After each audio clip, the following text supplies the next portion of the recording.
Hi everyone, welcome back. Thank you for your patience there just whilst we've got everything reset. So you're joining us for the Cryptocurrency Forum. So I'll just go through and introduce our guests. So on the far side we have Christian Rao, Senior Vice President Crypto and FinTech Enablement Europe at Mastercard. We have Odelia Torteman, Global Digital Finance Specialist IFC at World Bank Group. Needs no introduction. David Palmer, who's just been joining us with Vodafone Business. And we have Michela, Silvestri, Business Development Manager, VIP and Institutional Business Unit at Binance. So thanks very much indeed for all of you for joining us, and a round of applause, please. I always have to take an enormous deep breath before going into everyone's job titles, and there's no time to come up for air. Okay, let's start at a very simple place to begin with, and that is the growth of cryptocurrencies. Of course, that's something you've spoken about already today, David. He has warmed us up beautifully for this. So we'll talk about the key drivers, and Christian, we'll start with you. Where do you see they have been for the growth of cryptocurrencies?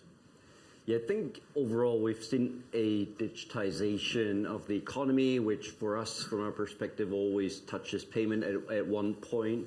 When it comes to crypto, and I think David mentioned that, the idea originally was to have a financial system that worked without any central intermediaries or sort of central points, but enabling everybody in a decentralized manner to connect financial services transaction. I think to a large extent the ramp up in this part of the world was driven by people investing in a highly speculative asset in order to benefit from the appreciation of Bitcoin or Ethereum and whatnot. In other parts of the world, and we saw that, I think Nigeria, India, Ukraine were top of mind for sure. LAC, so Latin American countries would also be there, where we see that the economy maybe doesn't make everyone whole in the sense that it enables them to build up capital stock or escape in a hyperinflationary environment. So we see that, especially when it comes to US dollar denominated stable coins, that there's interest in certain parts of the world. Then CBDC, we also touched upon this, and we also see this, and we, as Mastercard, we actively engage in this. And I think it's a very good thing, right? That after 2,500 years plus that we have, seashells or gold or whatever, that central banks look at how, in an ever increasingly digital economy, how do central banks embrace digital money at the end of the day? And I think that, of course, gives it some legitimacy, whether it's the digital pound, the digital euro. I think while it doesn't, we should be very clear that CBDC obviously has nothing to do with Bitcoin, but still I think it drives awareness, and obviously we see regulation also helping, at least in Europe. MiCA, which will be one landmark regulation, will provide a framework that will reduce uncertainty, will drive up consumer protection, and therefore create an environment for more than just these 0.5 to 2% or whatever it is of the population that engage in crypto at this point. But again, as per David's statement, I think we're very early in the journey, and we still need to see where this goes, right? We'll move on down the line. Odelia, if we go next to you, please. Well, I think first of all, both David and Christian mentioned a lot of interesting things. I think that indeed CBDCs represent a great gateway towards the institutional side of things. I think that regulation has been a challenge and continues to stay one because, of course, it is very much dependent upon time and space in the different region, and we do see it evolve. However, it is extremely complex and varies a lot between different jurisdictions, which makes everything much more challenging. And I do think CBDCs on that aspect represent a great door towards the institutional side of it. Another side I see great development in is everything around DeFi, right? So as the technology continues to evolve, both from the infrastructure perspective, of the protocol, of the security, of the scalability of stuff, and from the other side also the more flexibility that you now have in terms of tokenizing assets, right? Both real-world assets and non-real-world assets, the liquid, the illiquid. Currently, what DeFi technologies and the layers, the protocols enable you to do is a whole new world of flexibility with regards to indexing and securitizing new assets.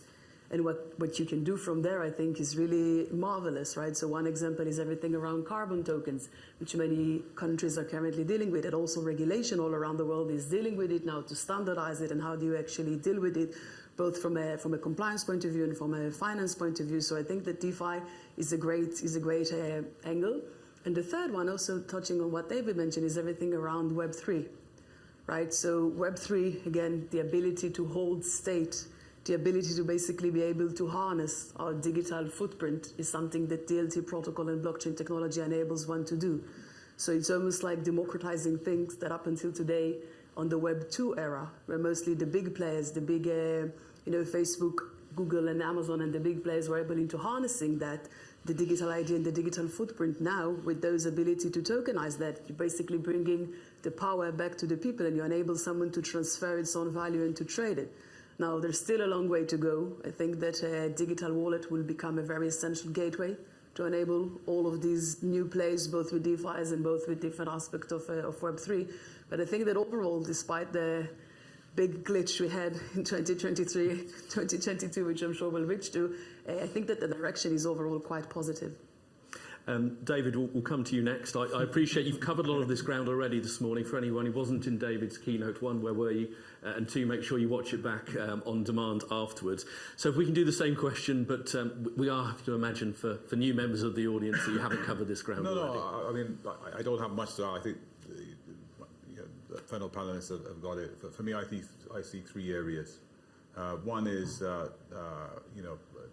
real-world asset tokenization. So, when you drive around developing countries, even parts of the UK, you see assets that are not utilized. And these countries, especially the developing countries, are poor. And you're thinking, okay, how can you get investment and liquidity into these assets? And I think the answer is asset tokenization, where you can have an asset and a business plan or a vision, which can get liquidity that currently isn't getting into those assets into it. And where you have mature assets, this can provide alternative ways of getting investment and provide those investment opportunities to a wider spectrum of people. So I think real-world asset tokenization will be important. I also think as we move increasingly into the digital world, the metaverse will happen. We will start. Well, it won't happen as we thought. So that's another keynote.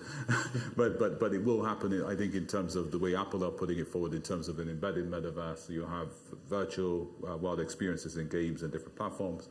But that needs digital ownership, and I believe that the NFT has had a bad rap. But I do believe that digital ownership with NFTs, loyalty tokens, owning digital assets, and being able to port those is an area where we're going to see a lot of growth.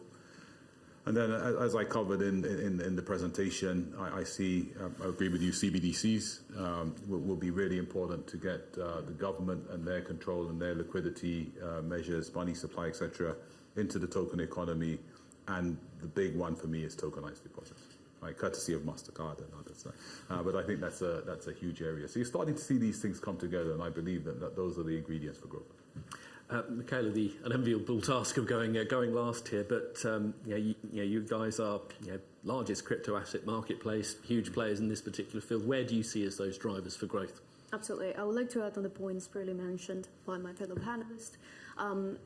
Apart from all those factors, there is one that has not been mentioned, which is institutional volume. The institutional volume has been one, if not the main driver for adoption.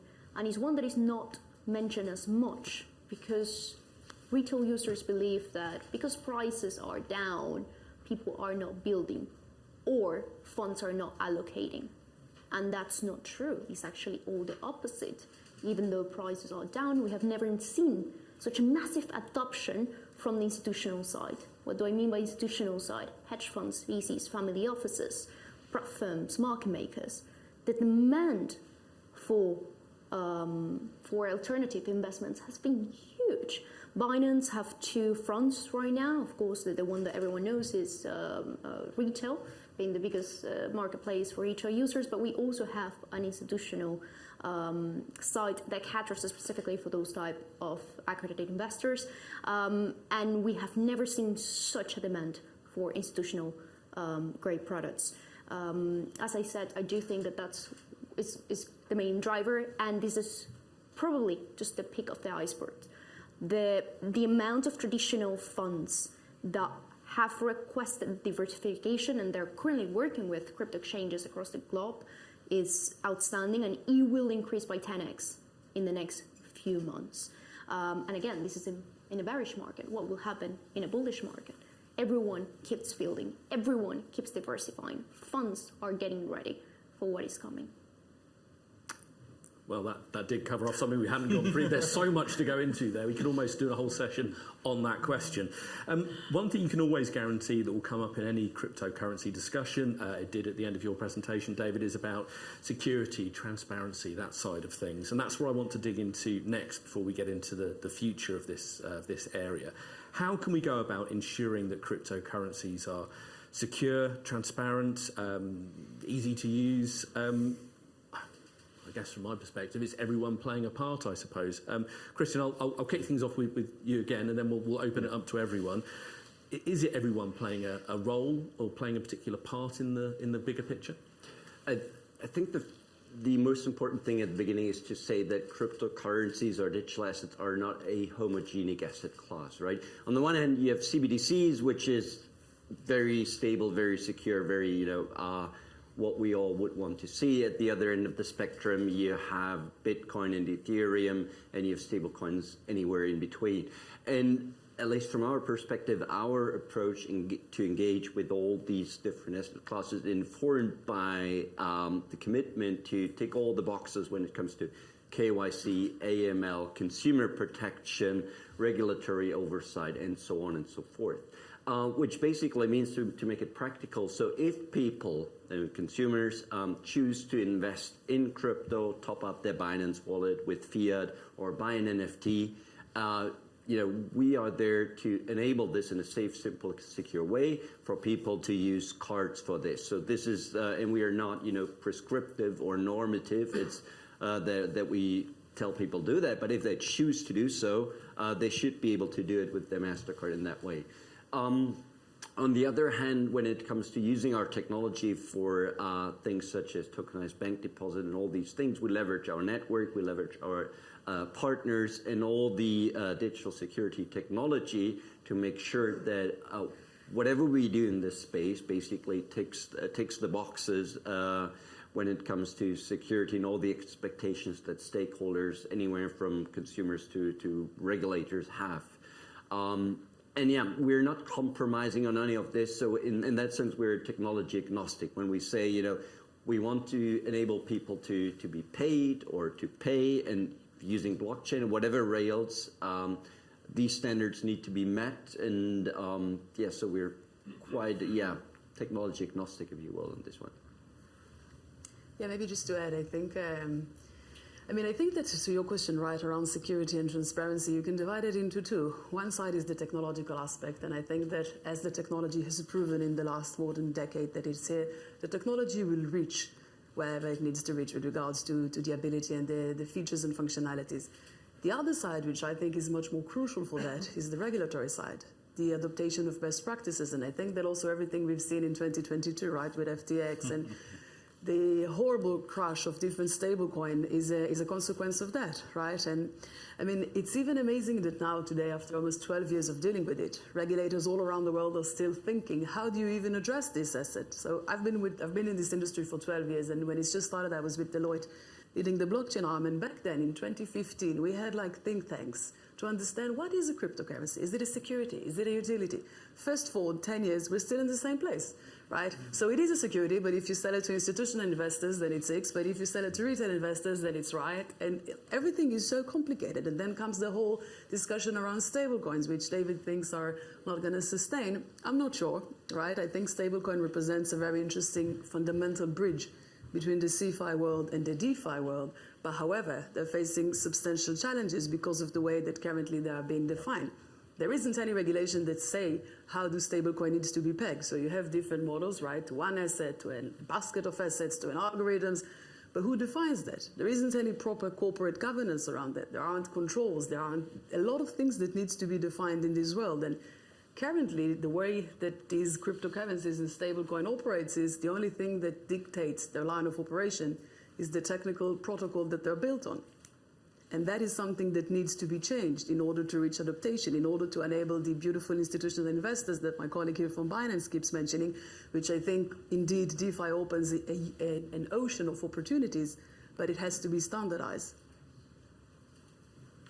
I don't have anything to add in this.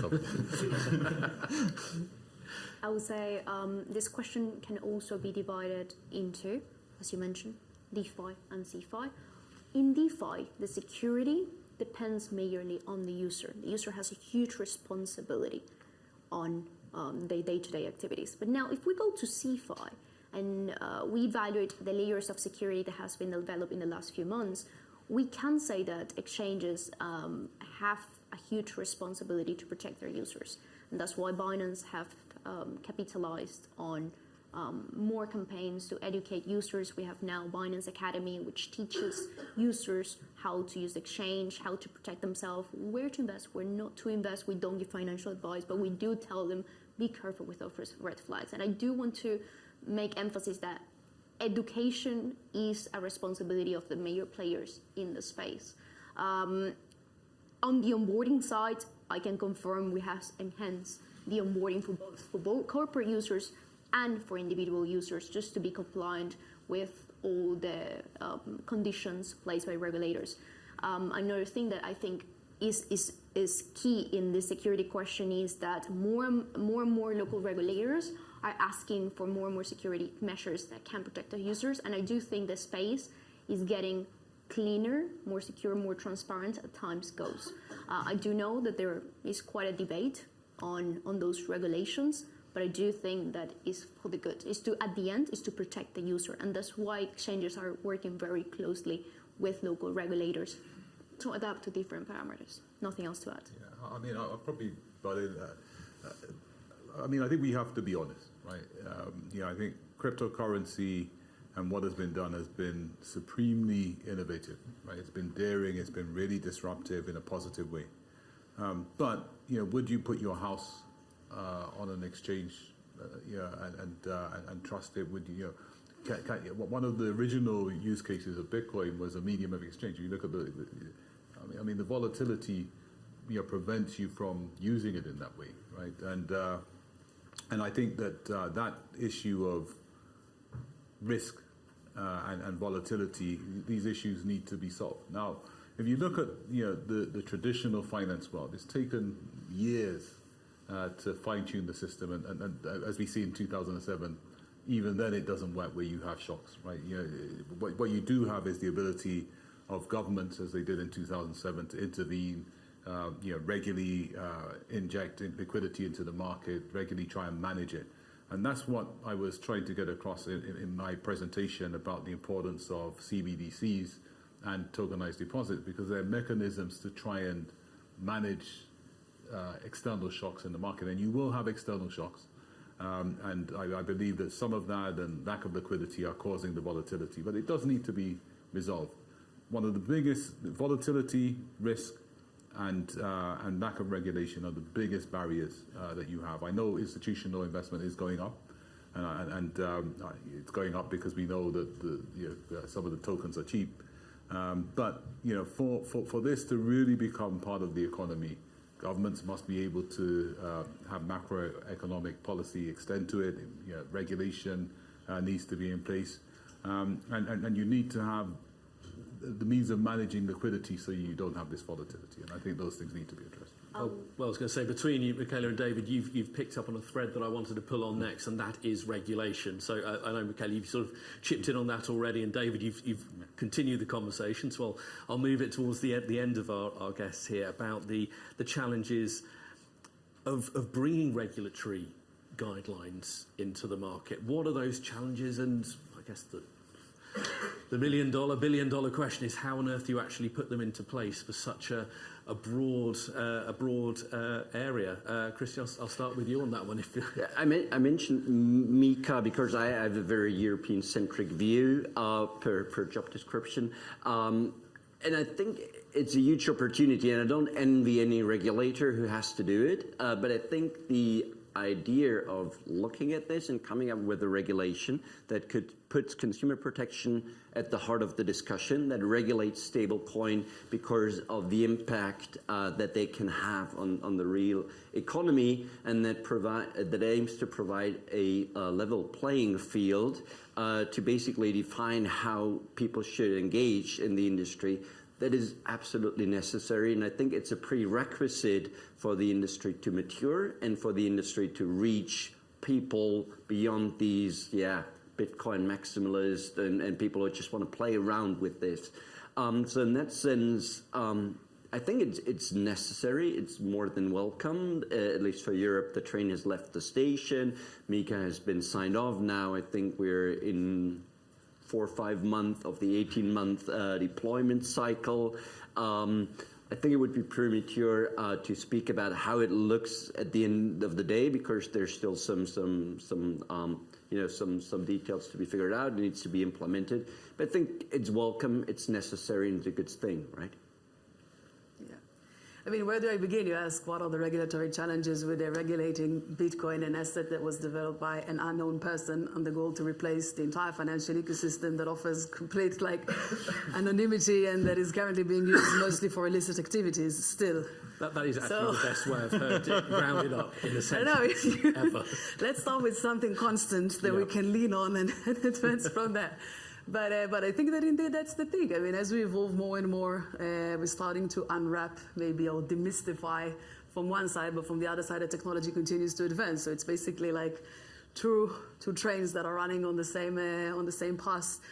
So I think that, like Christian mentioned, Europe is doing great. The US, I think, is also following suit. We're seeing more and more regulators that are trying to understand what's going on. I think that from the consumer point of view, I mean, David mentioned around the mortgage. I'm asking who of you is even willing to get his payroll paid in crypto, right? Probably no one, even us big crypto supporters. So I think that's problem number one. And until we'll be able to solve that, with all the respect to the amazing use cases that we're developing, it still will be a challenge. So it's something to diversify investments, it's brilliant. It's something to create more flexibility to capital markets, it's brilliant. But I think that we would need to seriously think about consumer protection, around standardizing, around making the user experience an easy one where you understand what you do and not just the everyday, terms and conditions which you signed and God knows what's going on afterwards. So I think that a lot of these things are super crucial to get it to reach the mass adaptation it can. I do want to get into maybe to build on this. It's not the regulator piece, but the consumer protection. I mean, in Europe, we have the privilege of having deposit insurance up to 100,000 euros typically, or pounds or whatever. We have chargeback rights. We have zero liability. But in crypto, I mean, pretty much none of this exists, right? In late March, early April this year, there was this seasoned NFT investor who wanted to borrow money against 125,000 euro or dollar NFT, and it accidentally sent it to a burn address, right? And that was gone, like it's setting like a Mercedes S-Class on fire, and you're sending there, and nobody can help you, right? Yeah. There's no Citi, no HSBC, no Santander to call, and I think as long as we have these things, and they can happen, right? The idea of being your own bank, it's mind-breaking. It's super revolutionary. It's great, but I think it should be seen in context, right? Yes, also slightly terrifying in that context when you're thinking about that nice Mercedes on fire. One thing I do want to go into in a moment will be the future of crypto in the next 5 to 10 years. Of course, not giving any financial advice, but just your insight. But before that, I get the vibe of this is a room full of questions, so I'd like to go to them before I go there, and the hands are already going up. Thank you for not leaving me dangling there. I believe the first question just came in the back in the centre there, then we came to the front, and then we'll come to the front there. Thank you. Hi.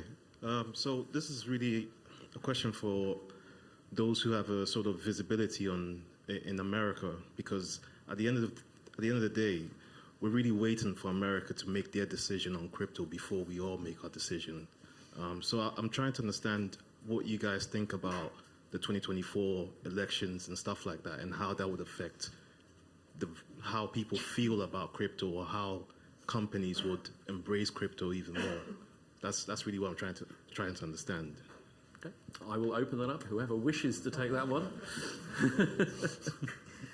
I don't think I can legally answer that. So. Okay. I cannot legally answer this question. No, I guess that's enough. Very European, very European. Yeah. I think we'll take that one. It's a difficult issue for our guests to get into at this point, and I'm sure you understand why. I believe our next question was at the front. Thank you for your question, but I'm sure we fully understand why we can't go into that particular area. Thank you. Thank you.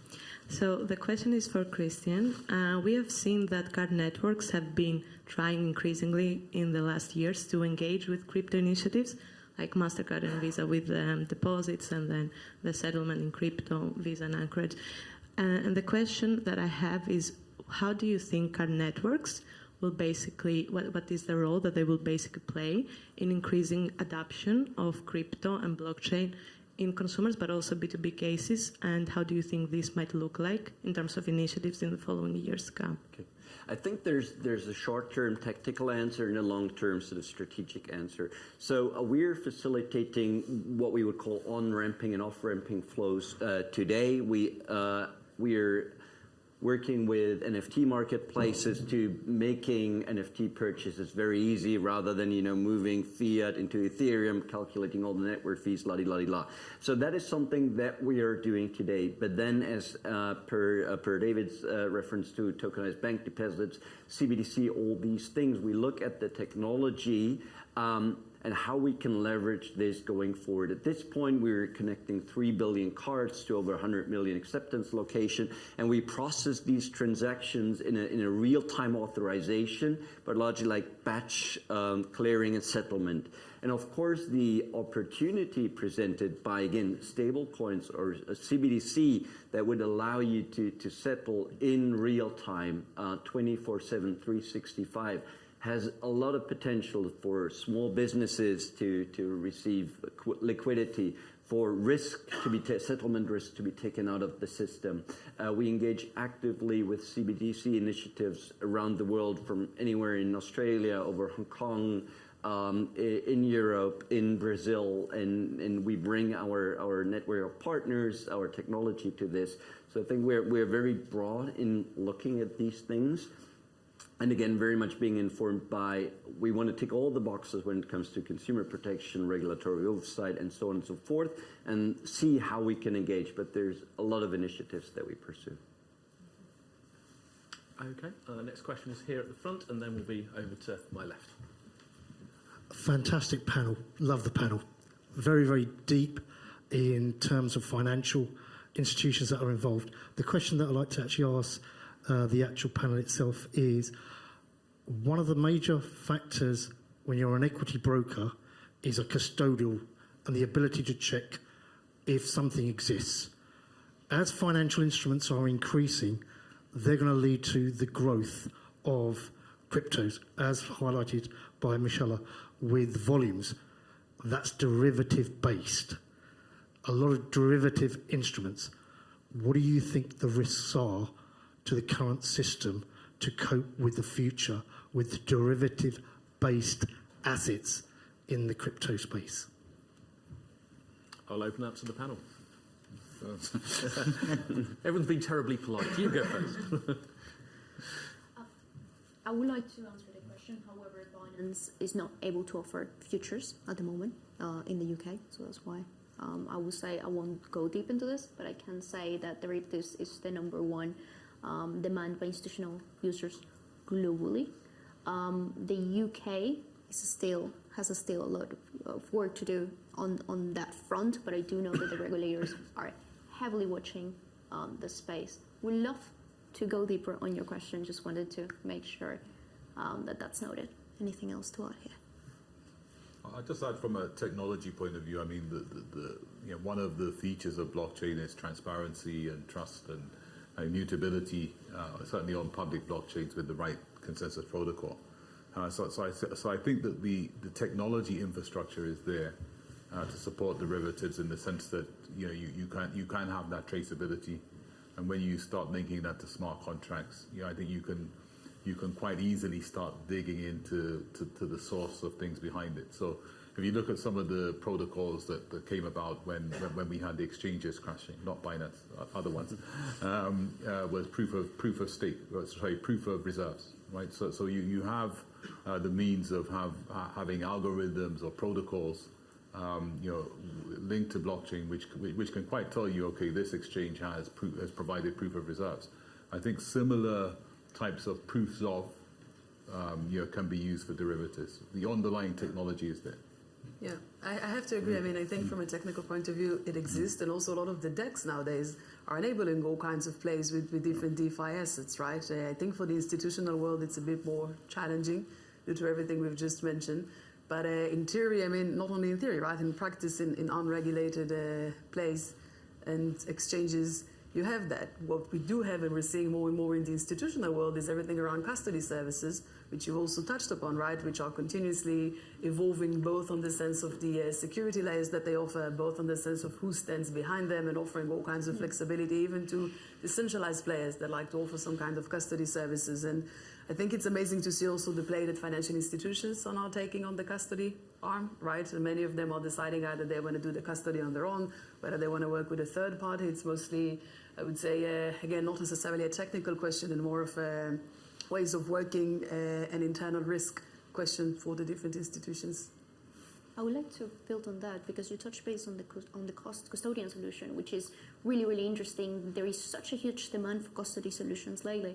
And it's going to be very interesting to see the merge between, or how futures or trading futures are going to be combined as well with security, and how we're going to use those custodians as a way to safeguard this. Very interesting that in some jurisdictions, not to mention the UK specifically, in some jurisdictions, clients are already trading in exchanges, perps, but at the same time, they're always make sure they're using a third-party custodian. In the case of Binance, we work closely with Cefu, for example, but we're seeing more and more of three-party solutions between exchanges, bank, and the investor. So I do think that's a trend. I do think that that's a way as well to give peace of mind to institutional clients, and we're going to be seeing more and more of those. Okay, we've had another question just over here. Thank you. Hi, I would understand if you don't want to say too much about it, but I'd be very interested in, for example, particularly in the Binance view, about what brings organisations like yours back into the UK, and what does good look like for you guys? But extending that beyond to the rest of the panel, what does good and bad look like in terms of regulation, and particularly how this relates to digital currency as a vector for geopolitics, which I think we've seen a lot of recently. Right. Slightly tricky one. I'm not sure how much everyone could dig into. Are you able to go into any detail on that? I'm restricted to speak on UK specifically, but I can answer your question on why institutions are going to Binance and other exchanges as well. The number one is the low cost structure. We're very cost efficient for a lot of investors. Our cost structure compared with traditional ones is way below. Second one is people think that there are, usually when they speak to Binance, they said there is no entities, it's remote. Who we speak to, but when you open the doors, there's so many prepared people ready to establish that relationship and ready to onboard institutions to Binance. They do care about each institutional investor. What are the trading needs that institutional investor have? Okay, do you need futures? Do you need spot? What specifically market and taker fees you need is based on your own trading conditions, but it is very personalized, and that's why many institutional investors are going to bigger exchanges like Binance, to that one-on-one client service that we provide. The second thing will be also how innovative the products are becoming. Just to add on something you already mentioned, there are so many products that are being launched constantly into the market, such as VIP loans, for example, or earning products, staking products, and I do think that they are what they cannot find in the traditional financial world. They can now find it in exchanges. So I do think that those are some of the reasons why they are slowly transitioning and bringing that volume back to us. As well, I do think that they wouldn't be putting volume in Binance if they wouldn't feel safe. And I do think that because Binance have always been so compliant and have shown that we're working on this, they keep trusting on us. I do think that the industry, after what happened last year, I think that the industry still needs to rebuild that trust, correct, on the events happened last year in the ecosystem. But everyone in this panel, on their own ways and inside their own companies, we're making sure that users trust us, that users feel that we are keeping them safe at all costs. So the second part of that question was about what is good and bad in terms of regulation, and I'll open that up to the rest of the panel. I think it would be hard for me to say very specifically what is good regulation in crypto or not. But I think there's certain frameworks or general thoughts or themes that we've seen that work, right? Everything that puts, let's say, nuanced and sustainable innovation, consumer protection, a level playing field, choice for businesses, consumers, and institutions, and safety, security, and transparency at the heart of the discussion that typically constitutes or informs good regulation, right? And while I don't want to oversimplify, I think if you stick to these themes, you want to see this basically come to fruition, or that should be the target picture for crypto regulation too. And I think that's also informing what we see in Europe. Anything further to add? I can take the third part of what you mentioned regarding geopolitics, obviously. I think that the beautiful part of our cryptocurrencies, right, is that they can really, because it's a digital financial asset, then it represents so many things, and it can be relevant both to the, like we said, the retail, to the commercial, to the institutional, to the state level. I think that a lot of the macroeconomic changes in terms of supply chain and where the global economy currently is influence the crypto market overall, right? Both on crypto prices, but both on the sense of how does institutional investors and different players are looking at those assets. I think sometimes in times of recession and uncertainty in terms of economic state, people tend to potentially look at cryptocurrency as a way to hedge some of those risks from one. From the other side, we're also seeing countries that are facing severe inflation and severe economical situation that are trying to use cryptocurrencies as a means to leverage them. We've seen such example. Unfortunately, none of them has been very successful to date, right? Like Venezuela in 2017 with the Pedro project that decided to peg basically their local currency to the oil mines in the country, trying to save them. Unfortunately, it did not succeed, but there are all kinds of projects. And I think that this was basically the first stages towards CBDCs, right? It's the ability of taking the potential of introducing and almost connecting a different asset than the traditional reserve to a currency in order to stabilize the economy, right? So, and still we're seeing, by the way, in the developing world, a lot of projects that are not led by government, but where different private players are trying to tokenize different natural resources by building different asset baskets of gold and of diamonds and of oil. So I think that we are seeing that on one sense, and I think that there's a connection. And from the other side, you're also seeing more extreme regimes like China and what they're doing with their CBDC, right, which is very, very surveillance focused, very much focusing on utilizing all the different players within the ecosystem in order to support their policy. So I think that it's a great means to an end, if you will.